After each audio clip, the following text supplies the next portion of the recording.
Welcome to Pod of Ages, a League of Legends esports podcast by fans, for fans about being a fan. I'm Cathy, also known as Textdoll on Twitter, and I'm joined by my lovely co-host Linda, who is iCrystallization on Twitter. On this first episode, we'll be giving a brief explanation of what we want this podcast to be about, talk about our journey into League of Legends esports, and then end with a discussion about what kind of content we wish there was more of in League esports. So Linda, since this is our first episode, do you just want to give a brief explanation as to who you are, what you do on Twitter, what kind of leagues you follow, just so everybody gets to know you a little bit if they don't already? Yeah, sure thing. So my name is Linda, and on Twitter I'm known as iCrystallization, but people might know me more as that Clear Love fan, because that's all I talk about, like, every day. And it's something, I guess it's a brand that I will proudly wear from here on out. And the leagues that I follow, I kind of watch all the major regions, except for LMS, I'm sorry. And yeah, that's about it. But my primary interest lies in the LPL. So, huge LPL fan. And people might also know you as that person with the cat on the two legs icon, which you've had for forever and a day. It's very memorable. Yeah, you gotta stay consistent, and I feel like it really reflects my professional attitude. Great. So then my name is Cathy, and I am Textdoll on Twitter. And some of you might know me as a person who's done 2 freelance articles total for LOL Esports. Mostly I write on a medium, which we call my feelings diaries, and I just discuss having a lot of extreme feelings about League of Legends esports. I watch the LCS, the LEC now, and the LCK. I attempted to get into LPL, which I'm sure we'll talk about, and I am thinking about maybe touching like a toe or two into the LMS this year, but we'll see how that goes. It's a lot of leagues already. Yeah. Very understandable. If you ever feel punched in the feels, it's probably because of something that Cathy wrote. Thanks, Linda. 100%. So again, since this is our first episode, I do want to talk about what we want to do with this podcast and what hopefully will make us different from other podcasts that are already out there about League of Legends. So this will be a bi-weekly podcast, mostly because I don't trust myself to not flake on a weekly podcast. And I do want this podcast to be very much about what it's like being a fan. And so what that means is, I'm not going to be talking about behind the scenes stories. Linda and I don't work for any teams. We don't work for Riot. So we don't have access to any information that you wouldn't already have. So, this isn't going to be like The Dive or Euphoria, where they do interviews with people, and like that's, they can give you some look or insight into what's happening. We won't have any of that. We'll just have our 2 tiny pea brains. And I also don't want this podcast to become an analysis podcast. So I don't want us to be doing things like, week by week reviews of the leagues that we watch or power rankings. Oh, God. I have a lot of feelings about power rankings, but most of them are that I couldn't do one. So, that's not what we're going to see here. Instead, we want to talk about some topics that maybe don't get talked about that often when it comes to League of Legends esports. And that may just be because they're extremely silly podcast topics, or, there's not enough in there to actually write an article or go into great in-depth analysis of. So I just, kind of want to have fun. Mm-hmm. And hopefully you do too, Linda. Yeah, of course. I'm in it to win it. That's the only way to do it. That's exactly in esports. So on that, Linda, do you... one thing that I thought we'd do on this first episode is just talk about how we got into League of Legends esports. And I want to do this because if I'm right about this, neither you nor I play League of Legends, the game, very much. Oh, yeah. I was like, at the start, I played it so much. And now I'm like, I will play it. And then I look at it and I don't play it. So that's where I am nowadays. Right. And so I did want to talk to you about, how you got into this and why you're still watching the esport, because I think most people assume, and I think this is true of most of the audience. So I don't think this is, I'm not saying that this is a wrong assumption, but I think most people assume that the audience of League of Legends esports, or any esport really, is made primarily of people who play the game, regularly, and are interested in the esports scene because it, helps them understand how the game works. But how did you get into watching League of Legends? Okay, so I first started with, I knew about esports in the past because my brother really he was really into StarCraft 2, and then he was also really into, Dota and Counter-Strike, all those scenes. But he wasn't really into the League of Legends esports scene, so I didn't really know much about it until one time when I was really sick. The start of every great story. I was really sick, and I was at home, and on the TV it was IEM Katowice 2016, and I thought, hey, that's the game I play. I wonder what this is. So I sat and watched it, and it was, I think, Fnatic was in the losers bracket. And everyone was like, yeah, Fnatic, they're going to drop out, they're going to lose. And they were basically coming in as the underdogs. And then somehow they managed to claw their way up to finals, where they lost very handily to SKT, as was tradition back in the day. Right. Yeah. And it was just I just thought it was interesting because while I was watching it, I thought that it was cool that I kind of understood what was going on.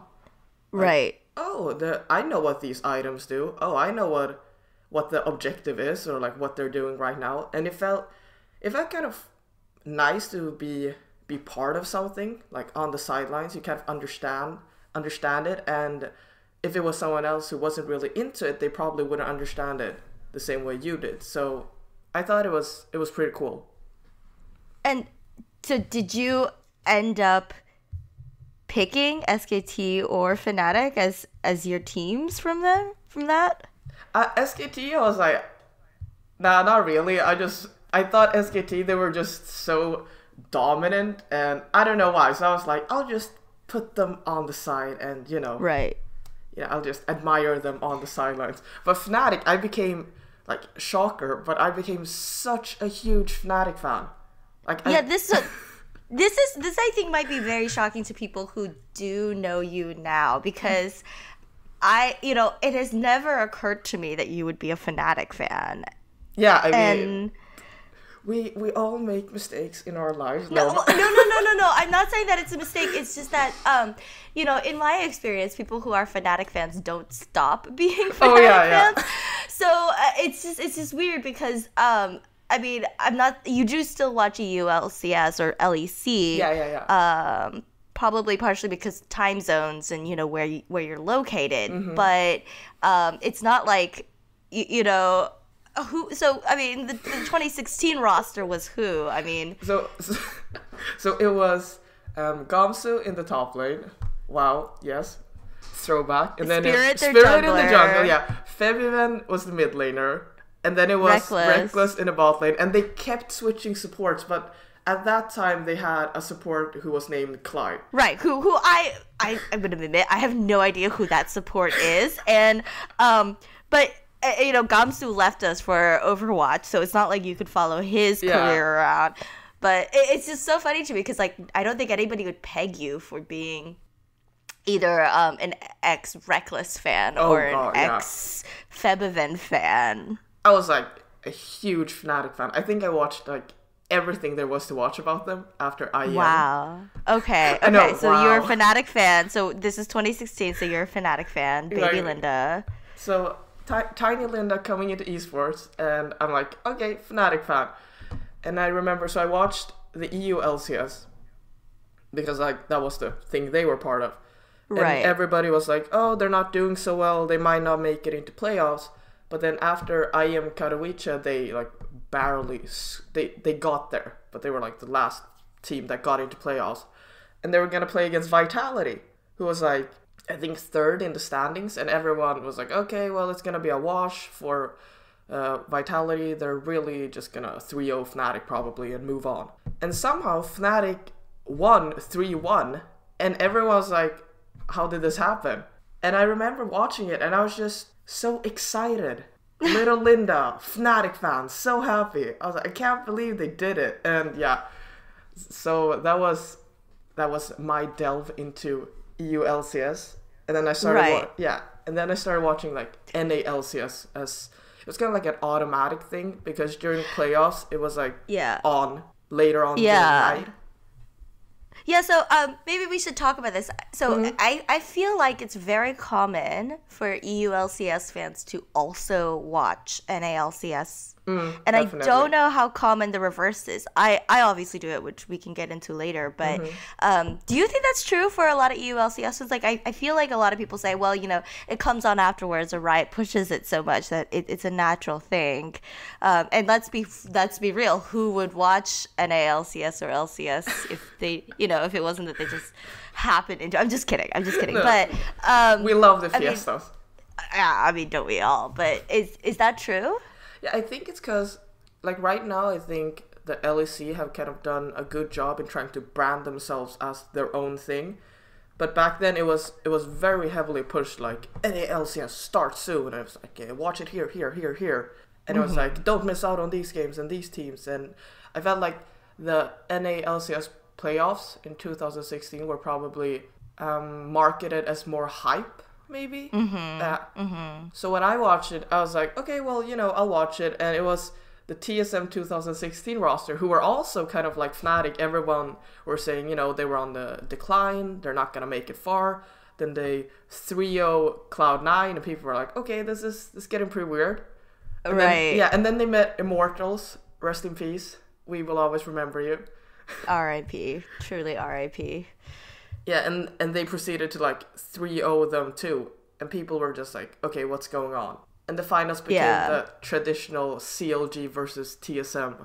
And then, wasn't that also when Yellowstar then came back from TSM to Fnatic? Or was that before then? Oh, that was during the summer, yeah. So he was still their support in spring.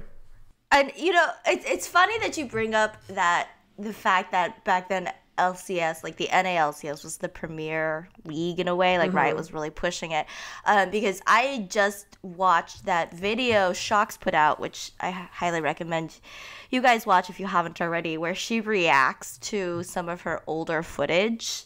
I don't know if you've seen this, Linda. Oh, I've seen it. It's super fun. It's super fun. But one of the things she points out was, you know, she's listening to her very first broadcast as, you know, LCS, like Riot, you know, this is our new League of Legends Championship Series. And she points out that her being the host of the EU LCS, it meant that she was the very first voice that anybody ever heard representing League of Legends Championship Series, because, as we all know, the EU LCS broadcasts before the NA LCS. So I do think it's funny because, like, I think even though we think of LCS as, like, the premier league, like, there was a lot of stuff that EU LCS kind of did first, or even better in some ways. And so it's just weird because I think I had that same impression too when I came in, which I think plenty of people do feel this way, that LCS is the headliner league, even though we're not that great. I mean, you got the storylines. You know? We do, yeah. We have the CLG versus TSM. Exactly. We have Cloud9. Yeah, it's true. We do. You got the memes. I mean, like, you know, there's Fnatic, right? Oh, and it is. Maybe it's just like a totally regional thing. Like maybe nowadays, if you're a new fan, you would think, you know, with Fnatic, with Origin, with G2, maybe that's like what you think of as the premier of the Western scene now. But yeah, it is kind of funny because I had that same impression too coming in. So okay, so we're in 2016. You just, you know, followed CLG versus TSM. Yep. Then, as we all know, you didn't remain an LCS fan. Yep. So what happened? Well, I became a CLG fan. Even more shocking. That's very, very shocking. Or just digging up like all of my, like what's it called, like skeletons in the closet. I don't know English idioms, something like that. No, that's what it is. You're Okay, Fnatic and your CLG skeletons. Exactly, Yeah. my Fnatic and CLG skeletons. And I remember it was like MSI 2016, which Fnatic didn't make because they lost to G2 in playoffs. So like, boo-hoo to that. And I was like, okay, well, who am I gonna follow then? And I remember it was that game against RNG, and RNG were undefeated. Right. And everyone thought, like, in group stage, everyone thought, okay, well, CLG, just try your best. Try not to get rolled over. Just hold on. And they didn't hold on for, like, the majority of the game. It was pretty brutal, and they were behind, like, 10k gold. And everyone thought, yeah, you know what? They tried their best. We can't fault them. And then they pulled off this amazing comeback, and they did these crazy things. Like, Xmity was on Kindred, and it was before all the infernal drakes and elemental drakes were a thing. Yeah. Right. But I remember that like RNG had taken like all the drakes, and it was the final drake, and Xmity kind of like tumbled over the wall, and he ulted the dragon so that MLXG couldn't like smite it too early because the dragon was still alive. And Kobe was like, oh my god, it's such a genius play. Xmity is a genius. And Kobe also, because he was so happy for them. At the start, he said, I don't trust CLG, but, we'll just get through this. Yeah. But then when they pulled off the comeback, I remember I was in the kitchen watching it, and my mom was, like, sitting nearby.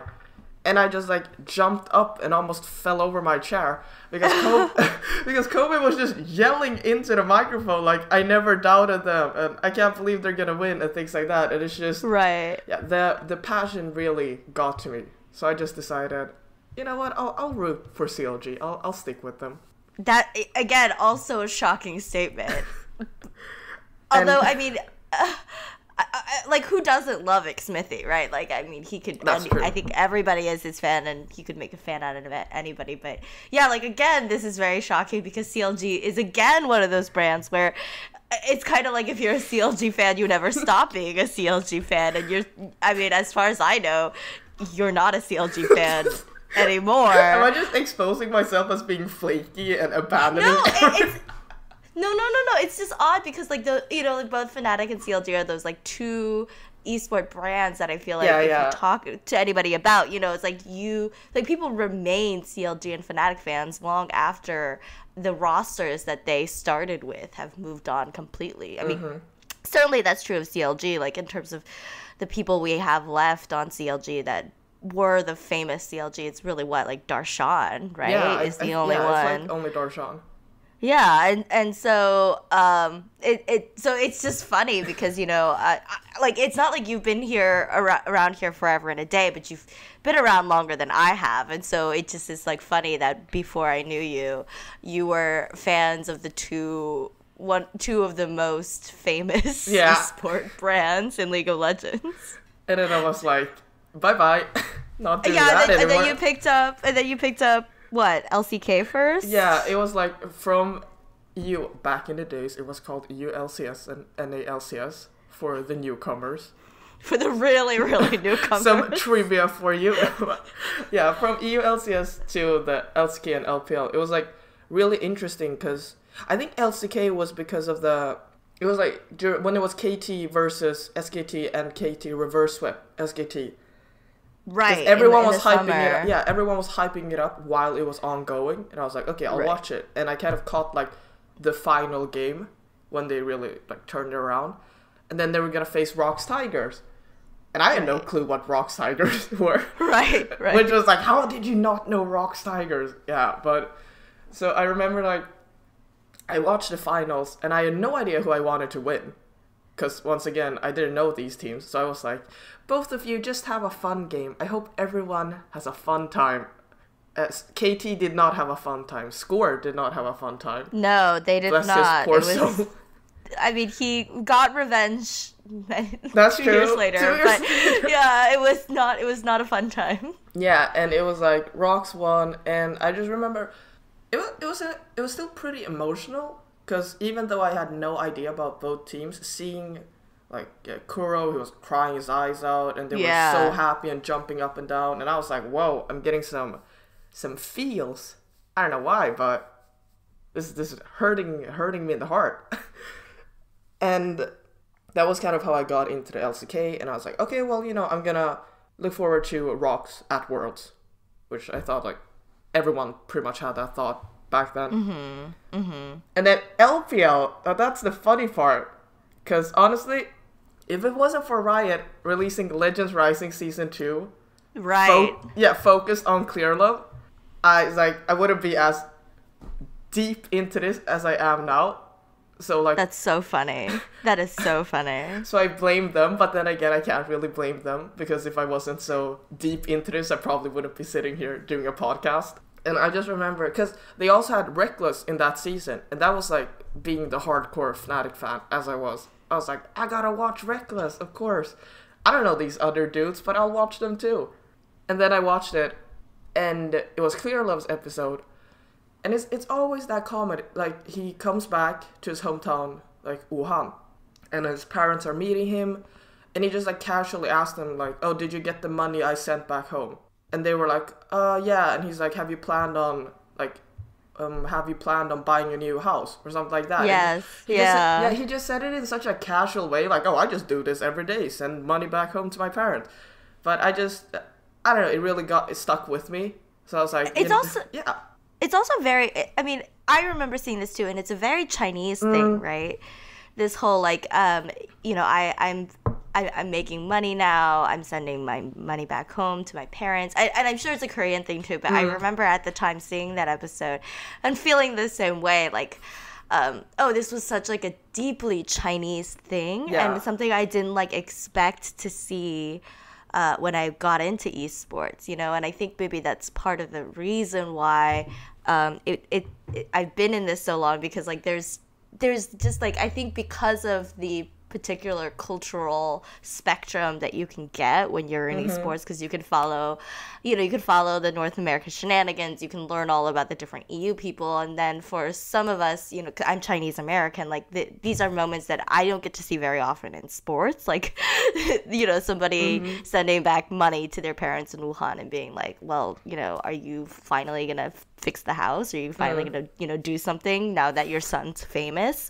And I remember feeling the same way about, like, a lot of the Legends Rising stuff, right? Like, that was season 2 of Legends Rising. Like, I think truly is an amazing work of advertisement, if nothing else, for esports. Like, you can't watch that and not get into the lives of the people, right?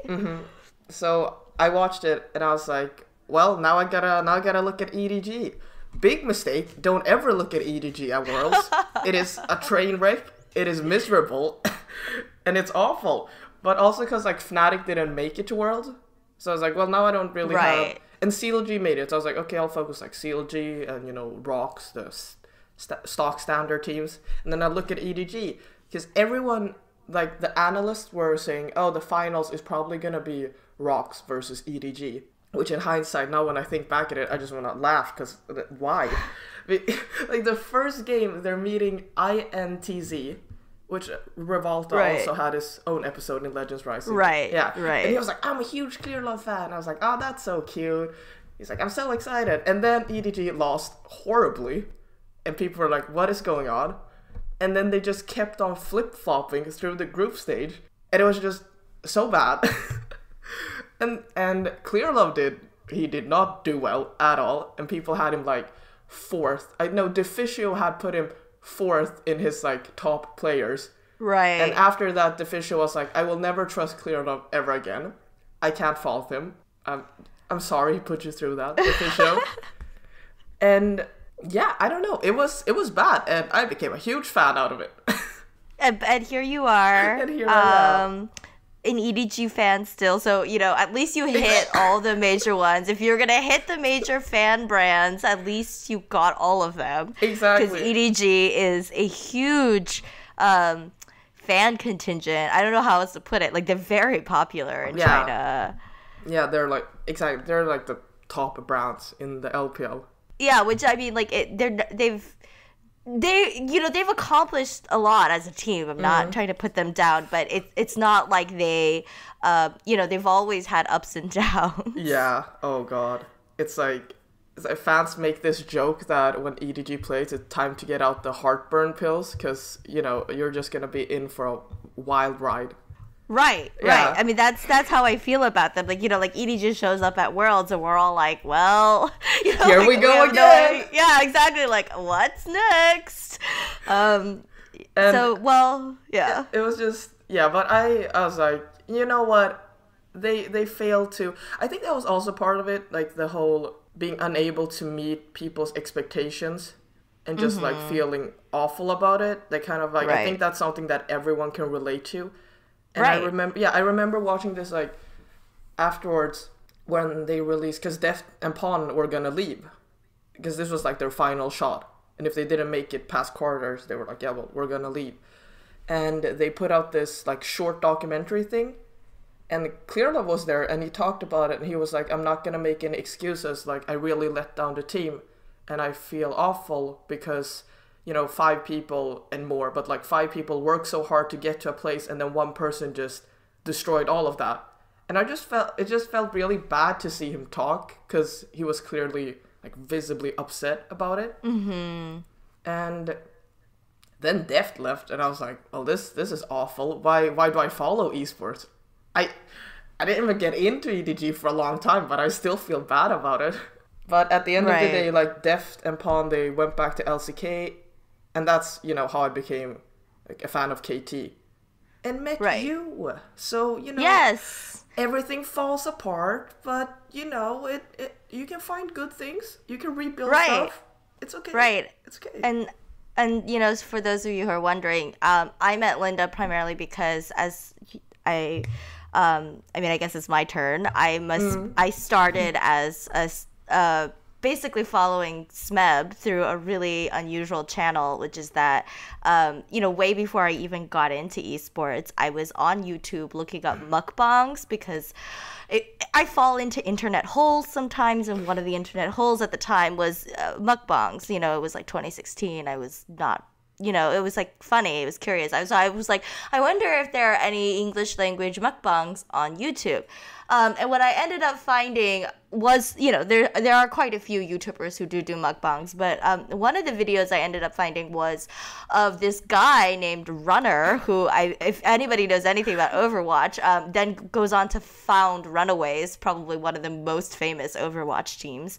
And at the time, he was, I think, mostly a streamer, I want to say, or had just started getting into becoming a pro. I don't remember which one, but Runner was a very famous streamer in Korea, and he and his wife actually both streamed. And he, among other things, would invite other esport pros onto his channel and just like have talks with them about what was up, how they were doing, and he would cut some of those videos and put them up on YouTube. And he was one of the few like mukbangers that I could think of, like who were Korean streamers who did that.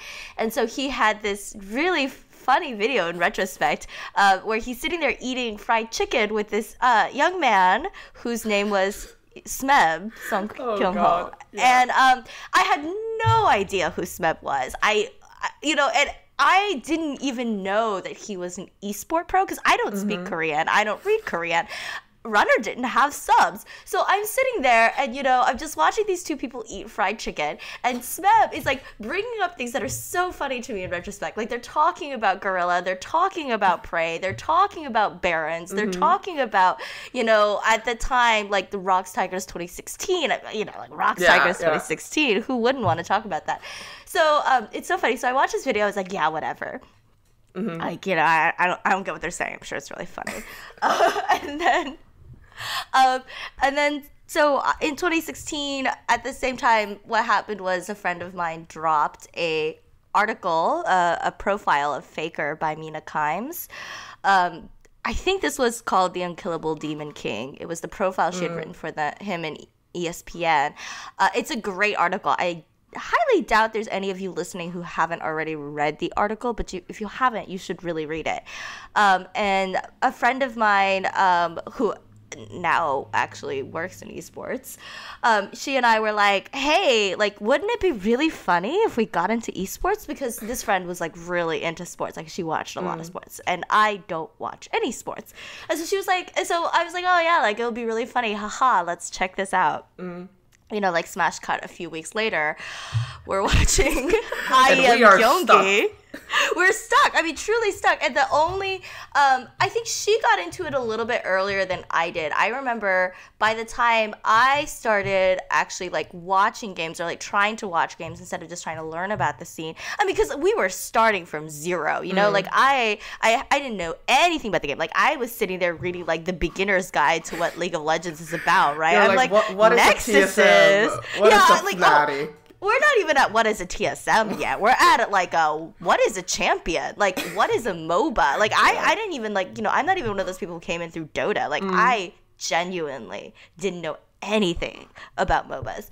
And so, but I remember by the time I started really following it, you know, it was when the rosters were all disbanding in 2016. So they just threw you into chaos. Like, you just opened the door, everything was on fire. You were like, I mean, I frequently joke about this, but like the fandom that I had left, and by then in 2016, it was already like a couple years since I was really deep into this. But, you know, the last big fandom I was in pre-2016 was K-pop. And so I remember, you know, there's that Big Tigers parody, which was for their summer finals, right? OGN always does like a cute little shoulder content thing, and that year the Rocks Tigers one was one where they did a cover of Big Bang, and you know, Hojin was involved, which was like, you know, a really big thing for the Rocks Tigers fans at the time, because he was their jungler before Peanut, and it was like, you know, it was this great send up of him having been on the original Rocks Tigers. And so, you know, I watched that and I was like, oh, this is great, like, you know, this is a really funny scene. Like, people would do K-pop parodies, like, you know, these people can't sing, but it's really funny. They're trying their best.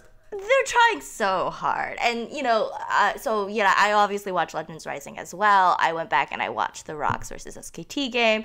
And I was like, okay, well, you know, we'll see what happens. Like, you know, I'll just see what happens. And then, of course, Rocks Tigers disbands. And I remember it was Thanksgiving and I was like watching the rumors come in about them disbanding, and I was like horrified. I was so upset. You know, like, don't start your fandom at the end of a competitive season is my advice to any of you. Don't come up with a Big Bang cover and then split up. That's just, you can't do that. You can't do that. I mean, it's just like it's really not a good thing to like follow the off-season roster swaps. Oh god, no. The reason why I bring this up, of course, is then, as we all know, in 2017, Smeb went to become the top laner of KT Rolster, which is where he is now. And so when I got on Twitter and started finding friends, you know, KT fans were my people. And it, you know, 2017 KT fans were a really interesting place because there were obviously the ex-Rocks Tigers fans who followed Smeb, which I guess I counted as, even though I wasn't a true Rocks Tigers fan. And then you have the KT Rolster homes, like, you know, homers who remained with Score, as, you know, Score is the core of KT. And then you've got the ex-EDG, ex-Samsung fans, sometimes both, who followed Pawn and Deft over, and Mata. Although I don't think any RNG fans followed. Like, that's not really a transferable skill. Oh god, I completely forgot Mata was on RNG for a brief second there. When you were like, Mata from RNG, I was like, what are you talking about? He was always in the LCK, and then, oh wait, he was actually so funny. He was actually so on funny. RNG. Yeah, and like, you know, speaking of funny things, like, you know, being a new fan, like, and I think we've talked about this. The first time I encountered Mata was actually very early in my journey, because one of the things I was really curious about when I started getting into esports was, how do teams communicate with each other when they have different people speaking different languages? And so my thing that I looked into was LPL mic checks. And the thing I will always remember is the RNG mic check. Oh yeah. Yeah, and so like, and Mata is there, and like it's like, so like that was the memory I always had of RNG for a long time, was like these like 4 children seeking Mata's approval. Like, it was so funny. That mic check when Emily, she was like, "Did you see what I did? Did you see what I did?" And Mata was like, "Yeah, you did well." And he was like, yeah, he was like so pleased with himself, and he kept being like, "Mata, did you see? Did you see?" And it's like, it's so funny. So yeah, so like, but I don't think anybody followed Mata over from RNG and became a KT fan the way I think like Deft fans and Pawn fans then became KT fans. And we suffered together. We still suffer together. But we suffered for 2 years together, and then yeah. And then let's now talk about Worlds, the place where all your hopes and dreams crash down. That's another episode. That's another episode. Yeah, and I mean, the other thing, my first live, so it sounds like, I Am Katowice was yours. My first live League of Legends tournament was I Am Gyeonggi, which by then the star of IEM had fallen quite heavily. I don't think people were very interested in going to IEMs anymore. And I Am Gyeonggi, of course, is that was the one that was at the end of the 2016 competitive season, and that one has always been, like that IEM is always kind of weird because your rosters we're kind of still in the middle of the roster shuffle, and like people aren't too interested in going to an IEM unless you've already got your new roster together and you're trying to show off what you can do. So I don't know if you guys remember, but I Am Gyeonggi, it was the Samsung Galaxy roster, and then it was the new Immortals, I think, right? I think they were the ones who were there. Yeah, and then I think so too, yeah. It was like Dark Passage from Turkey. And then, of course, the other LCK representative was this little team called Kongdu Monster. The little monsters who I think probably have a total of like 2 fans who speak English, and one of them is me. But at the time, my friend who'd gone into esports with me became an SKT fan, and I was by then a confirmed KT fan, and so we were not going to be cheering for the same team. So I think we were kind of like looking for a team to cheer for, and imprinted on Kongdu Monster, who was up against the soon to become classic, Samsung Galaxy roster, who would go on to win Worlds. Obviously, they did not win I Am Gyeonggi against Samsung Galaxy, but they had just come up, I think, from challengers. And they were not good. But I don't think I knew at the time that they were not good. Like, I mean, obviously they were not as good as Samsung Galaxy. I could tell they were not like a great team, but they were like, they have the potential. They're gonna do well. I mean, they did fine. They did fine at Gyeonggi because everybody else at Gyeonggi was new and or crap. So I mean, like, it's a weird thing that I imprinted so hard on Kongdu Monster, but they were also my team for 2 years before they completely disbanded this year. Very sad. So I got into LCK through SMEB, became weirdly a Kongdu Monster fan, and then as I was talking, with Linda, naturally I don't know that there are very many pure LCK fans who speak English. Like, I think that's a pretty rare thing to be a fan who only watches Korean League of Legends if you speak English. So naturally I became, I started watching NALCS because he was in my time zone and it's NA. I started watching EULCS because of the casters, actually. I really liked Quickshot and Deficio's casters and kind of followed them over to EULCS, and only for them both basically to leave me. Very sad too. Yeah, you'll be missed, Deficio. You'll be so missed. And Quickshot, who at the time in 2017 2018 said he was going to step back and do more, behind the scenes stuff, but seems to be still at the casting desk quite a bit. So like I didn't have a European team. I ended up picking one in 2017. It was the Misfits. So now I'm a Misfits fan, and have been since the beginning of 2017. Yeah, and then it's funny because when I started getting into this, I remember in 2016, I said, okay, these are my New Year's resolutions for 2017. And number one of them was find an LPL team. And like, it's 2019. It's February. You just put that on the back burner. It's been 2 years. And I still haven't found an LPL team. I mean, yeah, pretty much. Yeah. I remember, like, on Twitter, you're always like, okay, you know what? This time around, I'm going to find an LPL team.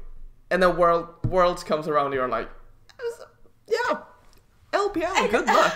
Good luck, LPL. And I'm sure this is something I definitely want to talk about in a later episode, but I feel like this year's gotten even harder to be an LPL fan if you haven't already gotten one. And I'm sure this is something that others will be familiar with, but once you've picked your teams in the leagues that you want to watch, it's like really hard to then abandon them. Like it's, even when Misfits was like doing poorly last year, I couldn't like abandon EU. Like I was already invested because I'd watched it and I know these people and I know these rosters. So you can't just like throw them away. And then of course LPL has the added disadvantage of being on at the same time for me as LCK. So then you're asking me essentially to go back and watch VODs. It's really hard. But anyway, all that to say is I thought I was going to get into LPL. I didn't.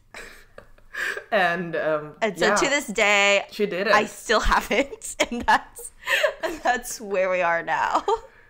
But I just find it so interesting because like when I got into League, it was primarily, possibly because I understood different parts of the game.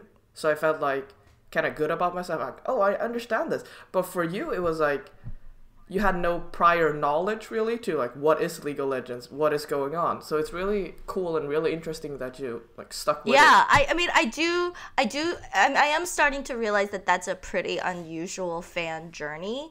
I think for me, I always am finding myself leaping into things with absolutely zero knowledge of what I'm supposed to be seeing.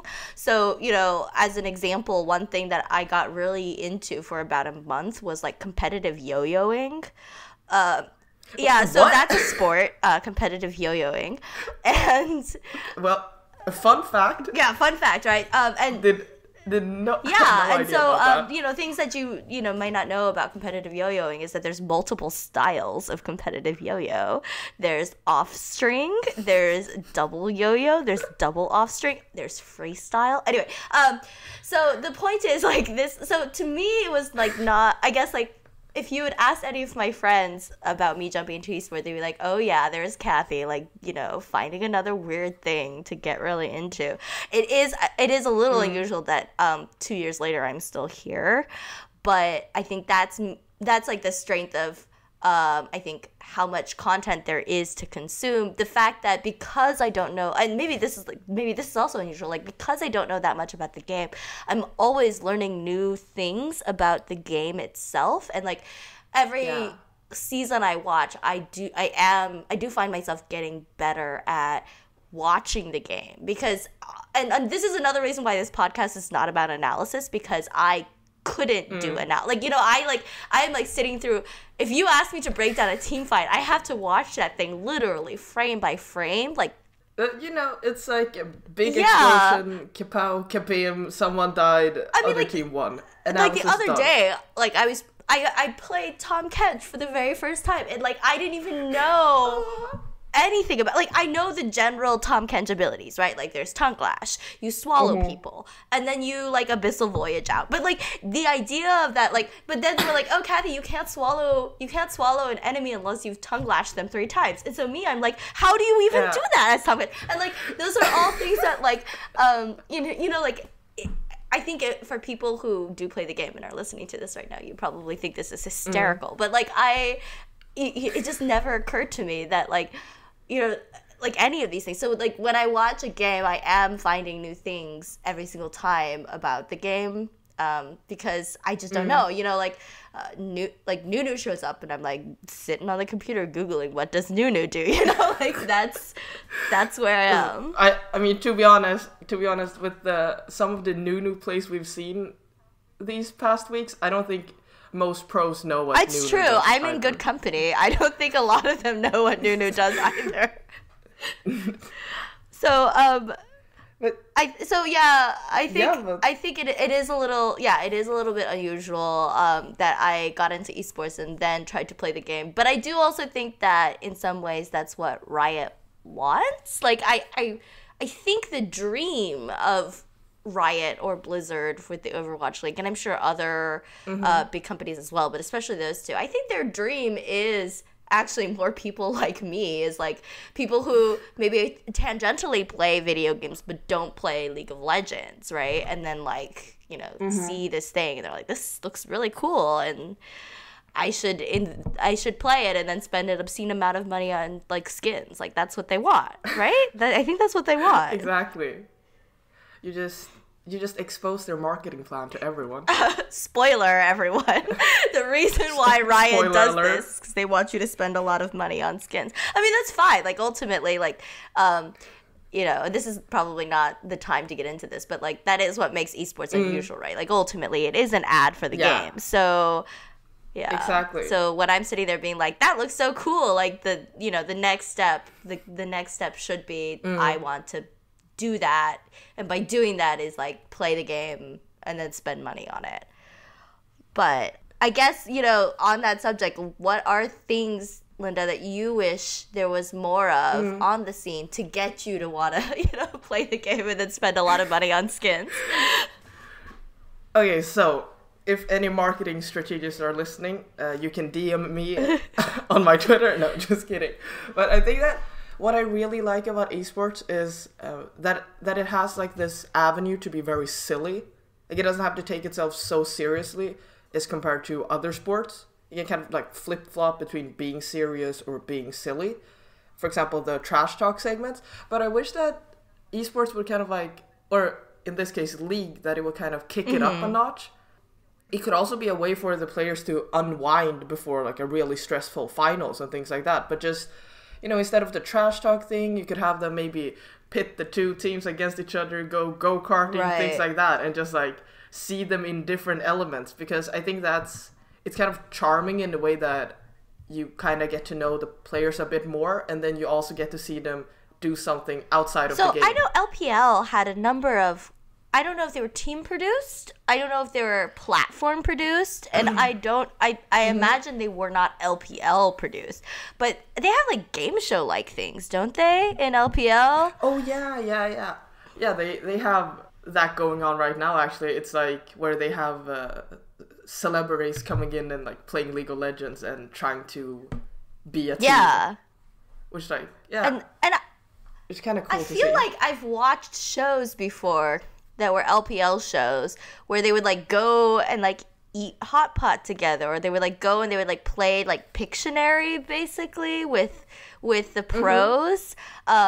So I mean, again, as this will become a theme, but like LPL content is always next level. So like basically whenever we're like, what is something that we really wish we had, what we really mean is like, what does LPL have that we wish? And how do we put it exactly in other like regions? Literally, like I feel like most things I say like that's actually what I mean. But yeah, no, I agree. Like I remember, oh God, what team was I watching this for? But there's been a number of times where I've been looking for, you know, like how do I know more about this particular LPL player? And then when I search, what I get are clips of them doing like really silly things. You know, most recently I was like trying to find all the clips that are available on the internet of Rookie singing, you know, the IG player Rookie. And one of them, like all of IG was on this weird game show thing. Oh yeah. It's just, they also released this song where all the IG members are singing, and it's like, they're trying their best. Rookie's doing great, he as he always always does. But the rest of them are, you know, they're trying. It's okay. But yeah, no, I agree. Like, I think it would be hard to do something like that, like on a regular basis, just because they have so much to do. And to be frank, not everybody who plays esports is meant to be a TV personality. I'm trying to find the best way to phrase this, but like there are some people who are better at those kind of things than others.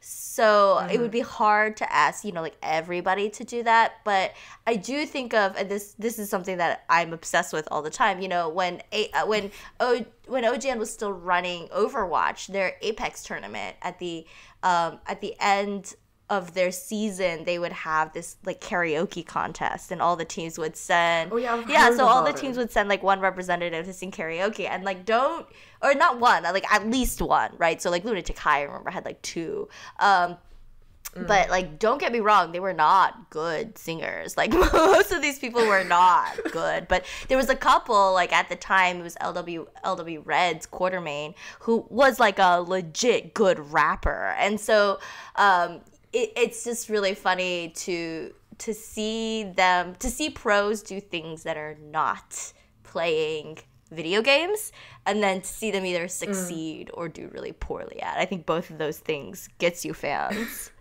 Yeah, it's just... Yeah, I just wish that sometimes they'd embrace the whole, like, silly side. Because at the end of the day, like, we're playing video games. And video games are supposed to be fun. Like, inherently, they're supposed to be fun. So, I guess that's kind of more content I wish we could have, that, you know, esports scenes would just be like, okay, you know, we are a silly, interesting little place, and we should take advantage of it. And I do think, you know, part of the reason why I stuck around with LCK, or part of the reason why I think I was drawn to LCK over the, like, LCS, either of them at the time, was that, like, OGN has always been a little bit silly. And, you know, like, I think... like, for instance, you know, the last summer finals, they had that, like, summit thing where, like, they, like, Score was, like, this god, and it was, like, ordering the rest of the KT members to do things. And they had, like, you know, I remember that one final for SKT, they had, like, Huni, who was, like, a private investigator. Like, they've always kind of, I think OGN has always had a good eye for when one of their pros has real potential to be funny. So like, you know, there was that Cacao food gang, because like Cacao was like immensely like, what is the word for being photogenic, but when you're on camera? Is there a word for that? It's like videogenic? Videogenic. But, you know, like Cacao was a great personality when he was in LCK. And so... they've always been good about like finding those people and then highlighting them and having them do kind of something really silly. And I don't know, like, do you think it's a cultural thing? Like, do you think maybe people are afraid of seeming silly? Because, okay, here's something that I hate a lot about LCS, both NA and EU. You know, whenever they do those poses and they always get them to cross their like arms and then like glare at the camera. Yeah. It's just so funny because like most of them are not like particularly swag or threatening looking individuals. So then when you get them all to do it, it just looks really funny. And when they get them to do it like synchronized, you stand there, then they cross their arms synchronized, and I'm like, okay. And I get that this is a sport thing. Like, I remember, you know, like, I think for, like, the World Cup, somebody once did a thing where they showed you every single one of these players doing the cross the arms thing. So I get it. I get that this is, like, something that shows up in other sports. But it's just funny when the people who are doing it are not really known for their physical prowess. So you see, like... Broxa, who has, like, arms the size of tree trunks, do it. And you're like, okay... But then you see some of the other players do it, and it's... And you're like, don't know about that one. So, like, you know, one of the things that I do think is funny is, like, LCS, when they do before the games, right, they have those little player asset portraits, and a lot of them are quite funny now. Like, most of them are not serious these days, right? Like, I feel like in 2018 and 2019, the trend was to do really silly things. Like, you know, Crown in his crown, spoiler, crown, plays for Optic, like, is wearing a plushy crown. And, like, you know, Huni's holding a dog in almost all of his for some bizarre reason. He likes dogs, I guess. So, yeah, like, I do think, like, those things are the things that are, like, okay, like, come on, you guys are playing video games. Like, this doesn't have to be life or death. Like, cross your arms and glare at the camera. Yeah, and on that note, I feel like I really agree with the esports team being more, or at least League of Legends team, they're, like, embracing this fun side. Right. Because Misfits, I really love their like 2009, the roster video, like Misfits Gaming, we're back. Right. And it's just the Misfits players like posing in front of a green screen, and they're just doing a lot of silly things, and they have some fun music cut in there, and everyone's just taking it very lightly. And I feel like that really stands out to the more serious and like, oh, this is our roster, and they're just like walking in a abandoned factory or something. I don't know, for some odd reason it's like, bam, look at this player and look at that player and things like that. Right. Yeah. And I mean, I think, to me anyway, as somebody who like got really into this for the personalities and the competition, like I think those silly things, if you have the right team and personality for it, I mean, I do think Misfits is very lucky. Like Maxlore is very personable, and Gorilla and Hans are both very charming people, and like Febivin and Soas have been around forever, and they know how to conduct themselves on camera, you know. So I think they kind of lucked out in the sense that they got players who something like that funny 2019 promo would work, right? Like Maxlore, like on camera demanding where his T-mug is not something that I think like every player could pull off. But I think it does show their personalities better than, like, as you say, walking into an abandoned factory. I mean, some videos, it's like, why are we in an abandoned factory? Ask that to OGN. Like, they filmed like every one of their trailers in an abandoned factory. I like the same abandoned factory, I swear. They have like this huge abandoned factory that they just revisit every time. Yeah, seriously, it's like the, you know, it's like a K-pop production company. You know, they just have an abandoned warehouse somewhere.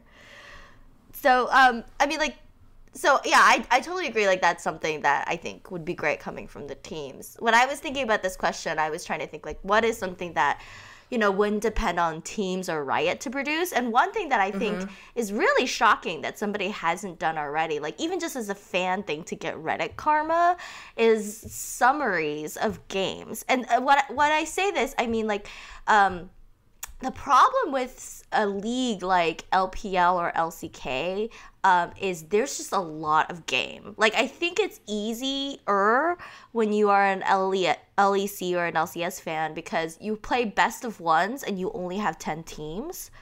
But with LCK, you know, you're playing a best of 3. And then with an LPL, you have this added problem of like 16 teams and like not English broadcasts for all of them.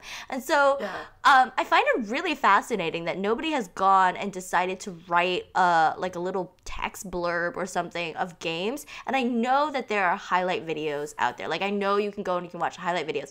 But I think with a game, it's really hard. And again, maybe this is just because I'm terrible at analysis. But I think with a game, it's really hard to tell what the rhythm of that game was like. Like, was it a long game? Was it a short game? Like, was that Baron Steel particularly like against the flow of the game? You know, when you watch a highlight video, because it's all cut up. And those are also things that you can't really tell by just looking at the scoreboard. Like, I think League of Legends, even more than Overwatch, you can't really look at the scoreboard and understand how a game went.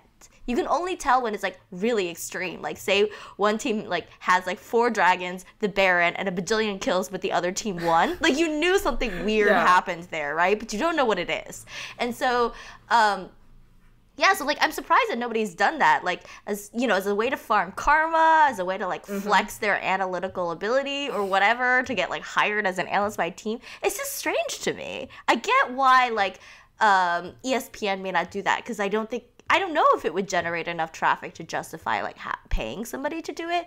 But it's just weird that I can't, like, the only way I can tell what happened in a game is if I go on Reddit and I read the post-game thread, right? And I like get a sense from those people what happened. But like, there are perils involved with that like, I mean, it's just, like, it's reading Reddit, right? Like, so it's like, it's just strange to me. Like, have you ever recalled anybody doing that?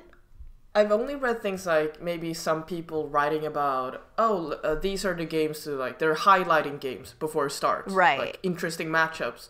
But it's true that I don't think I've ever read somebody really analyze the game afterwards and just, like, giving brief summaries, so to speak, over each matchup and things like that. I don't really think I've read something like that. I don't know. Like, maybe maybe it's just me. Like, maybe this is like an old fogey thing. Like, old person reading baseball summaries and newspaper kind of thing. But, like, it just is... It's strange to me that... And goes to my second point about, like, history and trying to get a sense of, like... of leaving some trace of what the games were like for somebody who wasn't there to experience it. I think esport, one of the strange things to me about esports is how difficult it is to get an idea of what the game was like in, I'm just picking an arbitrary date, 2014. Unless you actually go back and watch all of the games, which, like...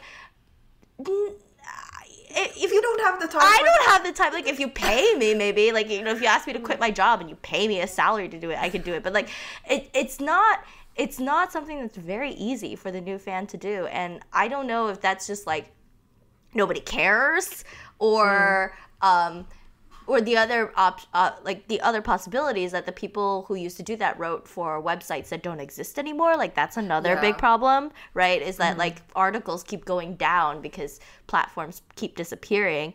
But it's just really hard. Like, I think I have a very poor understanding of what Samsung White and Samsung Blue were like at their heyday, simply because the only way where I could go about doing that is if I sat down and watched all their games. Yeah, and I mean, I feel the same thing, that if you don't watch the games, then you're not gonna get a grasp of, like, how hyped some teams were.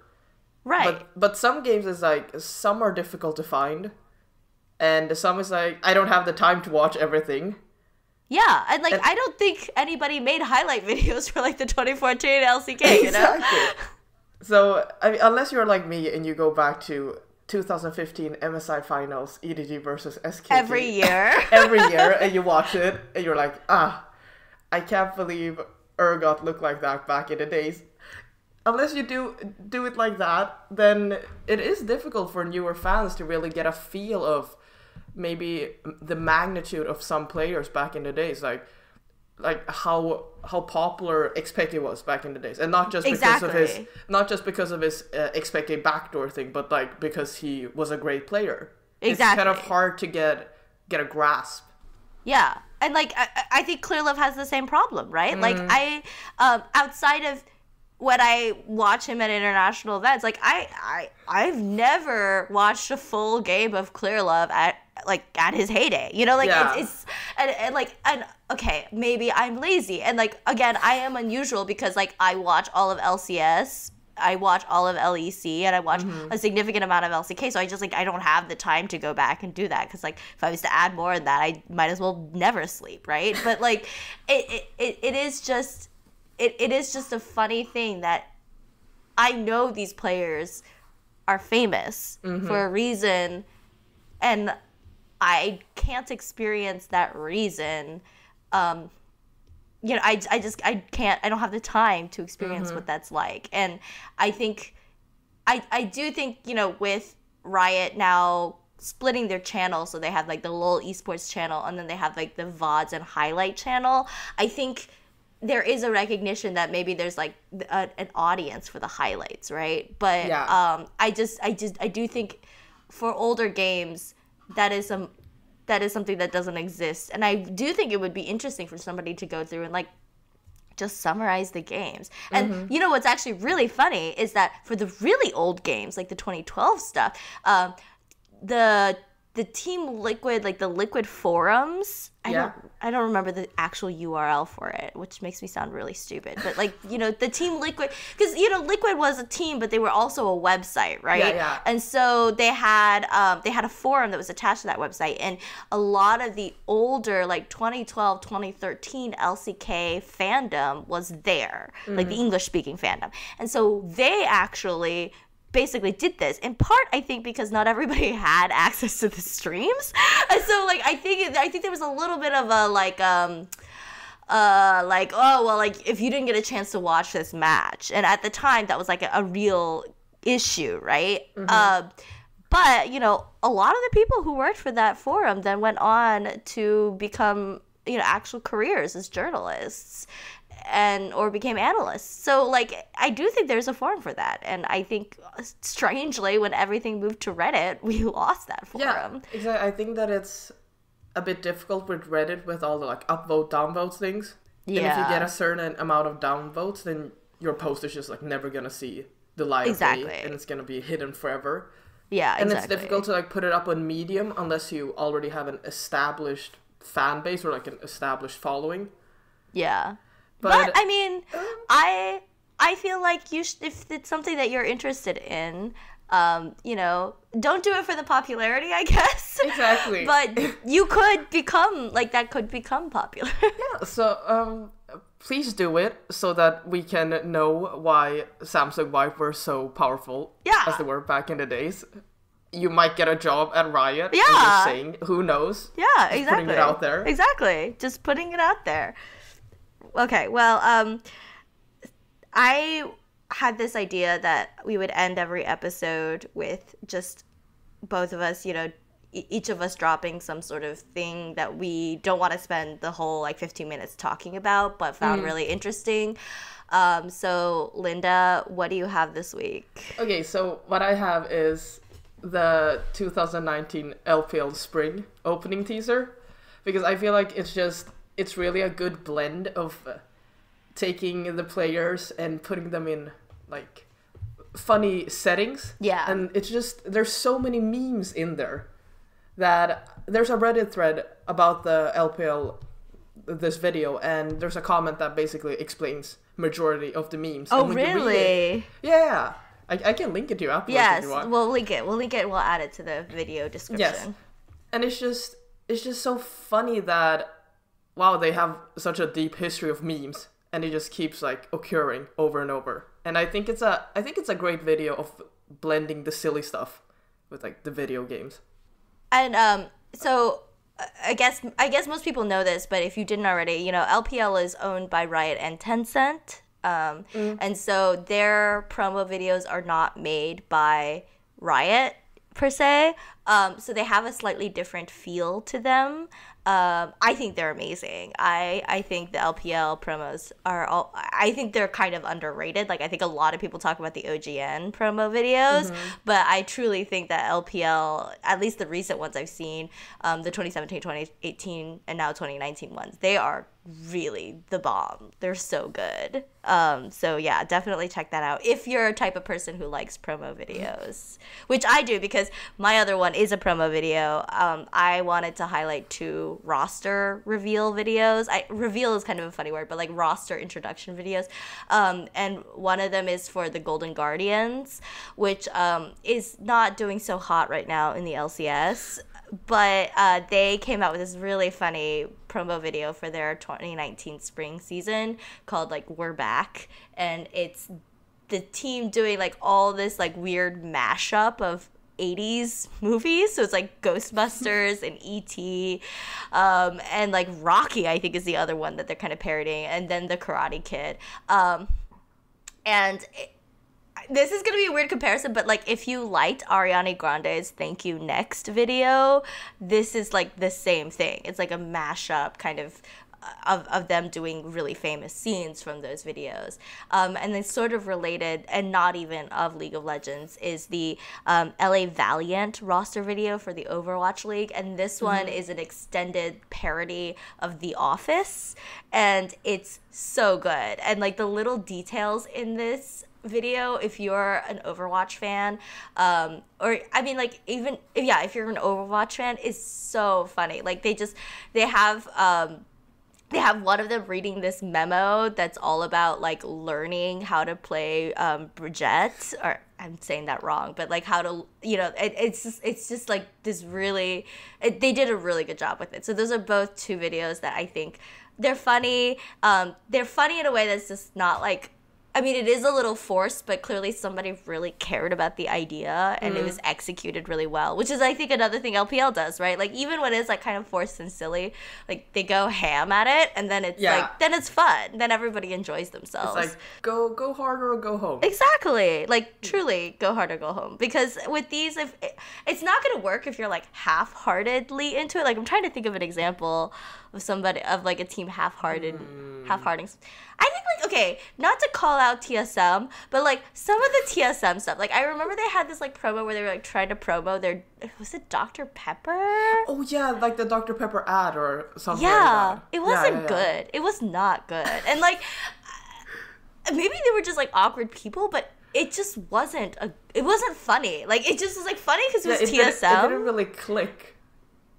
I don't know. Because, no, but building on what you said about LA Valiant, because I watched the video and I'm not a major Overwatch fan. I can name like 7 players, which is, I think, is a pretty big feat. But I think yeah, so but too. I watched it. I was like, this is really funny, even though I don't really know who these players are or the Easter eggs. But I just really liked how, like you said, how they really went into it, and they were really passionate about doing this video properly.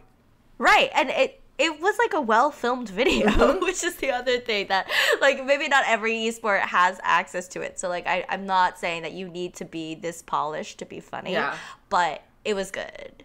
I think at the end of the day, it's just like, if you're gonna do something, then try to, like, really do it, even if it feels, like, silly or forced, because if you see someone really trying their heart out to do something well, then you kind of, like, cheer for them. Yeah, absolutely. I 100% agree with that. Okay, well, this has been the first episode of Pod of Ages. I hope you guys had fun. I am sure Linda and I will get around to setting up social media stuff for this. But as of right now, I think it's a little bit up in the air.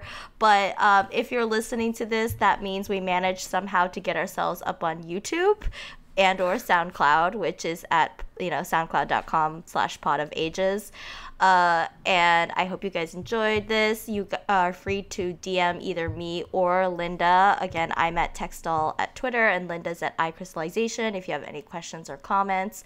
And I hope you'll join us again in 2 weeks. So on behalf of Linda, thank you for listening, and see you soon. Bye. Bye.